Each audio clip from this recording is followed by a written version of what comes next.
All right, I'm here with Peter Michael. Emma. Andreas. Abu Shabazz. Jedi. Yasir. Hamza. Natalia. Vikrant Patel. Daria. Mohit Sethi. And Nishant Sethi. And what brokerage are you with? Pierre Michel. Pierre Michel. Pierre Michel. We're with Pierre Michel. Pierre Michel. Platinum Properties. I'm with Keller Williams. Pierre Michel. Our New York. Net Seekers. Third Pierre Michel all the way. Pierre Michel. Sounds a lot like Peter Michael. Why is that? Well, that's because I'm the principal broker. I just put my name. Shit. Oh, you're my boss? Yes. Oh, shit. Walk me through your very first deal. How soon after getting your license did it come together? And what was that experience like for you? So my first deal was almost 9 months into when I first started. That was because of how bad the market was because of COVID, post-COVID. My first deal was actually very interesting. The apartment was fully gutted out.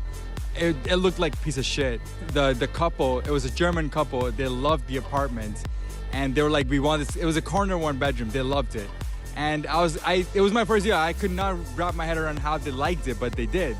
So eventually we got the deal done. And then after that, I really learned a lot about how people, when they want something, they'll always go for it. It's actually a very rare case. I did my first deal in my first 2 weeks. Okay.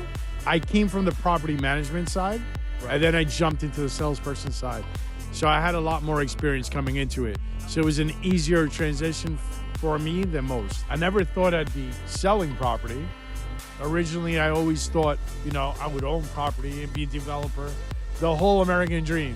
Yeah. But then I realized you need a lot of capital for that. So I decided to sell real estate. And I helped leverage myself to be here. Love it. And I love being here too. I love you too. My very first deal, it took me a month. And the process, it was actually kind of interesting. So long story short, a client reached out to me and they had such a bad experience with another broker. And long story short... Not from Pierre Michel, right? No, definitely not from Pierre Michel. It was horrendous. So knowing me, knowing my inventory, knowing my product, knowing my, services that I could provide could exceed everyone. Excuse me. I showed them the best options. They fell in love with it. Same day they signed, everything was paid, and they moved in within the next week. See, my first deal is a bit of an interesting story because it's something that almost fell in my lap. So I am a member of the Banta team with Keller Williams, and my team lead had given me the lead one of the days of the week. I don't know, maybe it was a Wednesday, and we toured that apartment 3 times in one day.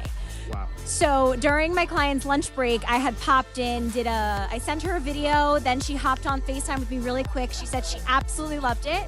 Then she came back mid-afternoon by herself, and then her mom, who was her guarantor, wanted to see it before we signed, so they came back that evening. And between me and you, I wasn't supposed to have access at the time that I did, but I might have worked some magic with the doorman, got myself through the door, and we signed that day. So my first deal was a little bit up and down. I had to show the place numerous times. It got a little bit discouraging at times, but I eventually closed. Someone loved it, and after that, it felt great. It felt great to close that deal, and it felt great to keep pushing. It took me about 3 weeks to get the client and also another month to close it, just because I was pretty inexperienced with how to collect the paperwork and exactly what I was looking for, because the person was an international student.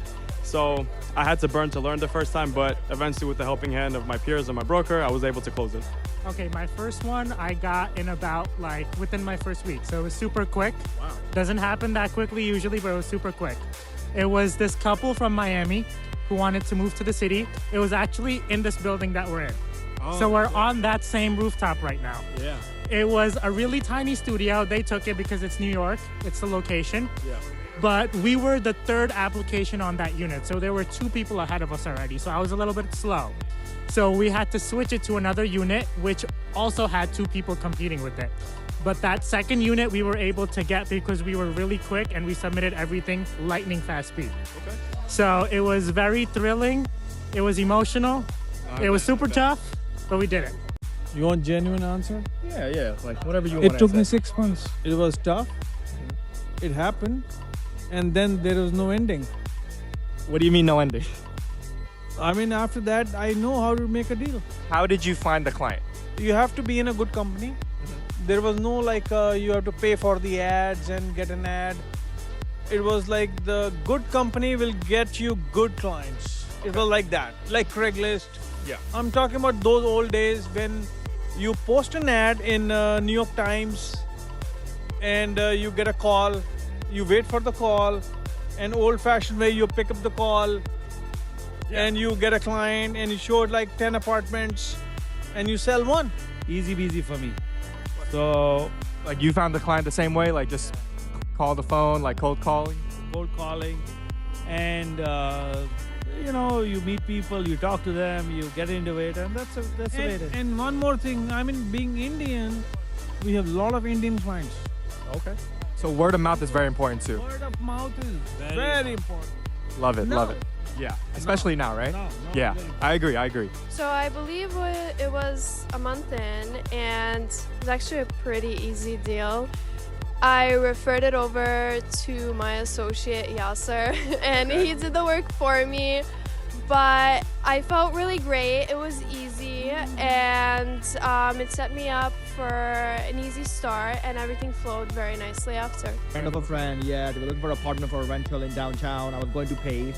They're like, oh, since you have a real estate license, I have a friend looking for an apartment in downtown Manhattan. If you could help them out, sure. I showed them like, I don't know, 6 or 7 different apartments in different buildings. Wow, okay. So you had to work for that one. Oh yeah, for sure. You have to work no matter what. It doesn't just land easily. If it's easy, then something is wrong with it. Sometimes people get lucky, you know, they like their client lands on the first one they show, right? Yeah. But again, no deal is easy. If Yeah, it's easy, no, 100%. it's not right. Yeah, It's not or right. something's wrong, right? Something's wrong. Yeah. What do you think separates a good broker from a great broker? A good broker is someone who shows the apartment, closes the client, and that's it. A great broker who is someone who keeps in touch with their client. What do I mean by that? Once you close a client, you have to have a relationship for years. You maintain that relationship. Doesn't matter if it's their birthday or wish them Merry Christmas or Rosh Hashanah or whatever it is. Yeah. That's what a great broker is. Doesn't matter if you close them or not. If you have a client in your database, no matter what, and you reach out to them even once a year, that's a great broker. It's a client for life, right? That is correct. A good broker he talks his shit, right? We're allowed to say that, right? Yeah. Okay. A really good broker, right? He leads with his heart, right? He's not dancing around it. He's not spewing shit. He tells you how it is. Yeah. So you're prepared for everyday instances. That's the difference. And honesty goes a long way, correct? Absolutely. Honesty is everything. You have to be a genuine person. Like, you have to genuinely enjoy talking to people Yeah. and getting to know them. Like, that is the one thing that's going to set you apart. I mean, New York City, you have to have like a certain type of sharpness, but like respectability to your personality. Like, you have to be upfront with people, but like play to your strengths, like be charming, but like also in a genuine way.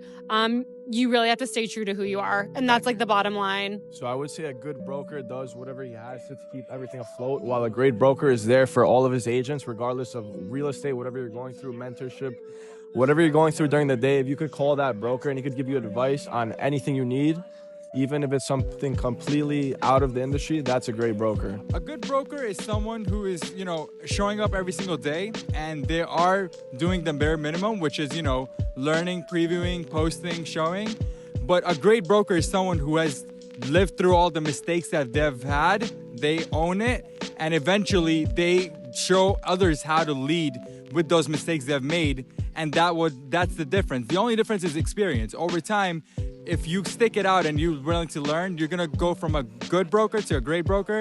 But remember, it takes time. It doesn't happen overnight. That's an interesting question. So in my opinion, a good broker is somebody that just cruises by and they get the leads, they get the advertisements, they show up, they show, you know, clients around. But a great broker it's the New York term. You adapt every day. You don't know what tomorrow's gonna hold. You don't know the next day, the next week. You might be showing a client one day and then like the next day, another like 4 clients just show up and you're like, oh man, how do I handle this? And that's where you adapt. That's where everything just comes like butter.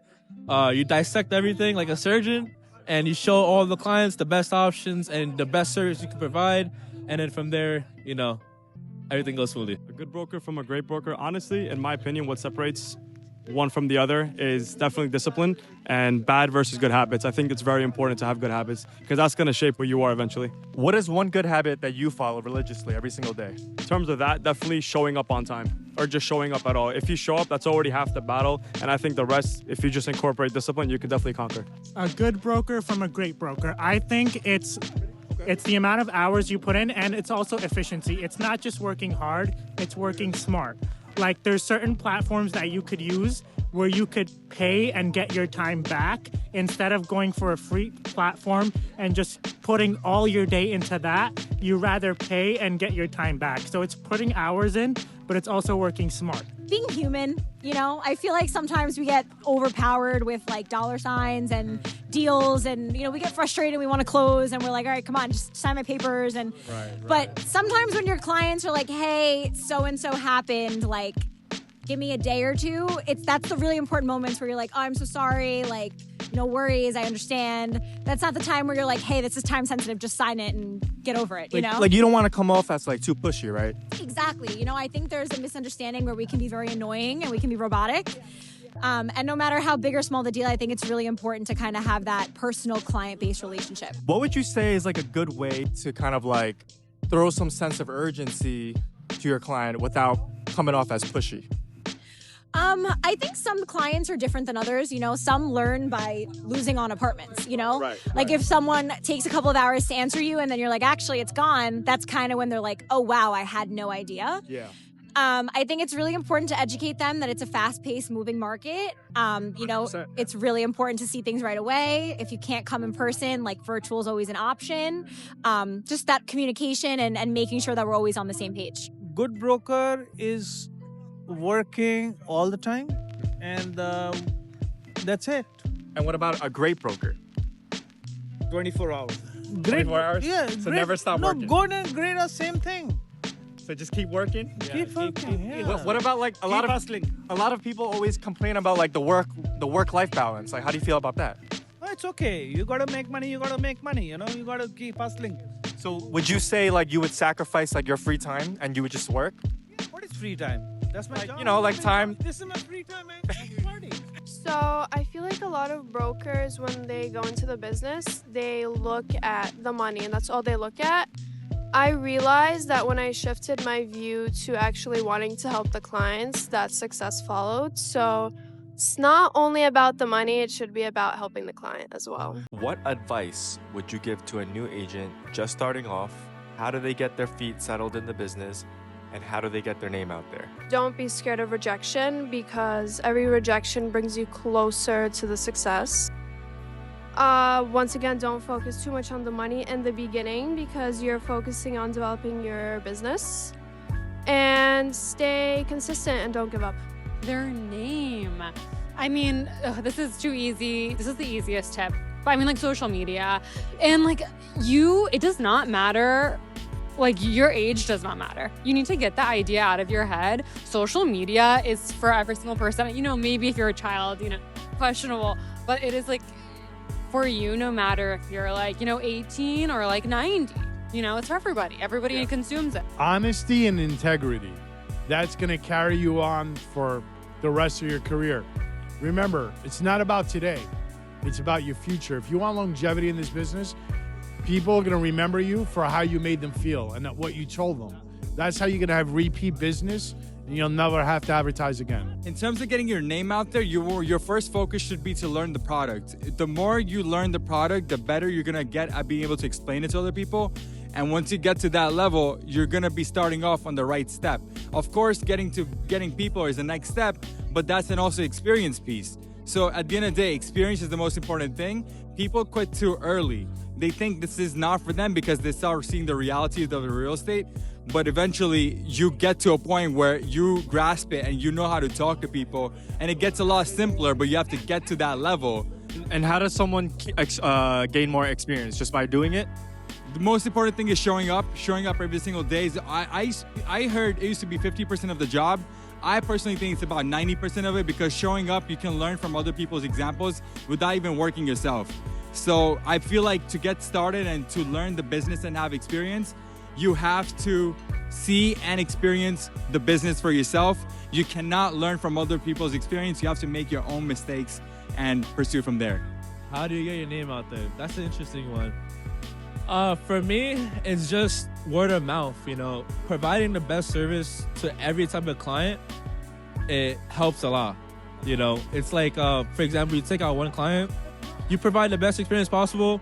After that deal is done, that client will, you know, refer you out to their friends, their family. And I've had this happen. I've had a client where I closed one deal in, and their whole family, brother, sister, mother and father, like a couple, everyone wanted to get my service and, you know, show the best option around. Why wouldn't they? You're handsome as hell. So my honest opinion, you have to come in with the mindset to learn. If you're just coming thinking you're gonna make $10,000 your first, second, or even third month, that's not the right mindset to have. You should go find a 9-to-5 job. That's my honest opinion. Come to learn, and the results will speak for itself. Even though it's not a 9-to-5, treat it like one. Okay.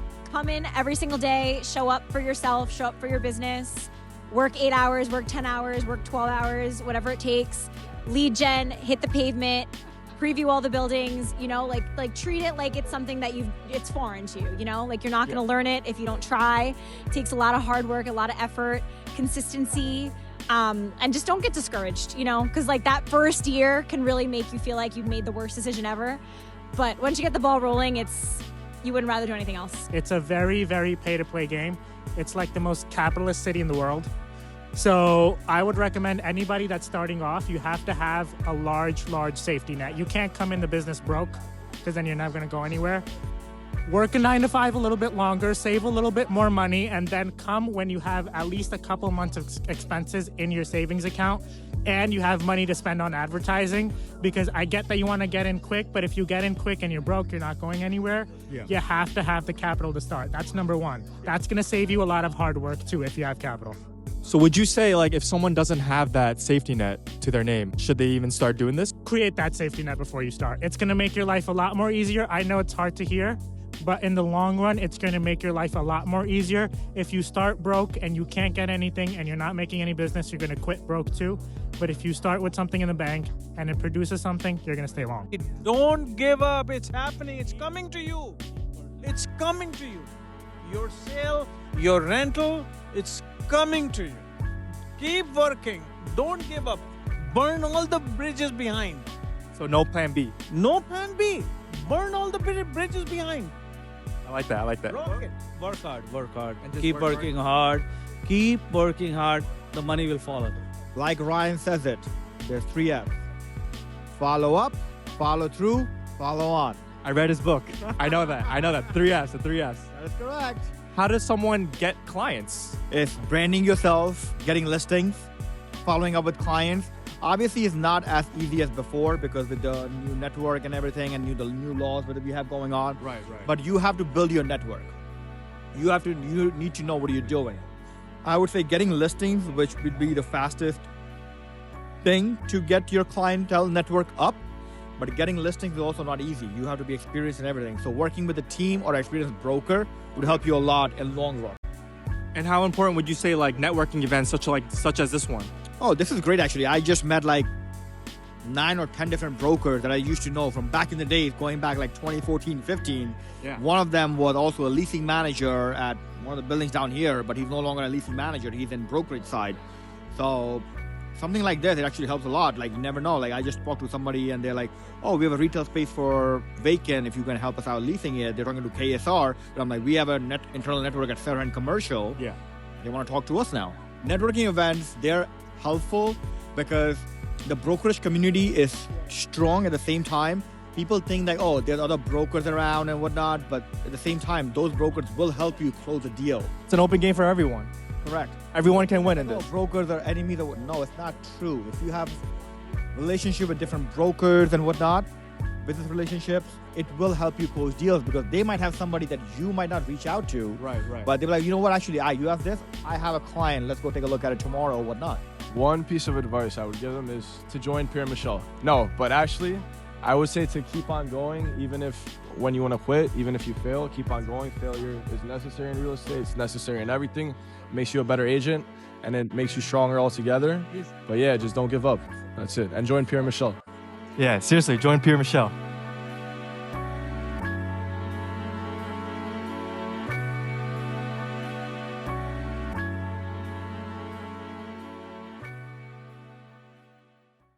See, that wasn't so hard, right?